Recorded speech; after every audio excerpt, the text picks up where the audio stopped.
নতুন পথে ইরান যুক্তরাষ্ট্র সম্পর্ক শুরু হচ্ছে পরমাণু আলোচনা। ইরান ও যুক্তরাষ্ট্রের মধ্যে দীর্ঘদিনের পারমাণবিক অচলাবস্থা নিরসনে বড় ধরনের কূটনৈতিক পরিবর্তনের ইঙ্গিত পাওয়া যাচ্ছে।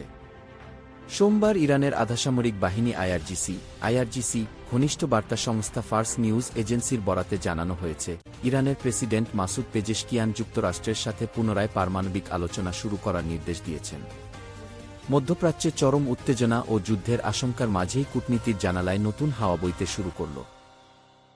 ইরানি সরকারের বিশ্বস্ত সূত্রের বরাত দিয়ে ফার্স নিউজ এজেন্সি জানিয়েছে, প্রেসিডেন্ট মাসুদ পেজেশকিয়ান সরাসরি নির্দেশ দিয়েছেন যেন যুক্তরাষ্ট্রের সাথে পারমাণবিক আলোচনা পুনরায় শুরু করা হয়। প্রতিবেদনে উল্লেখ করা হয়েছে, প্রেসিডেন্ট পেজেশকিয়ান এই আলোচনা কেবল পারমাণবিক ইস্যু বা নিউক্লিয়ার ফ্রেমওয়ার্কের মধ্যেই সীমাবদ্ধ রাখার নির্দেশ দিয়েছেন। অর্থাৎ আঞ্চলিক রাজনীতি বা ক্ষেপণাস্ত্র কর্মসূচির মতো অন্যান্য বিতর্কিত বিষয়গুলো এই আলোচনার এজেন্ডায় আপাতত থাকছে না।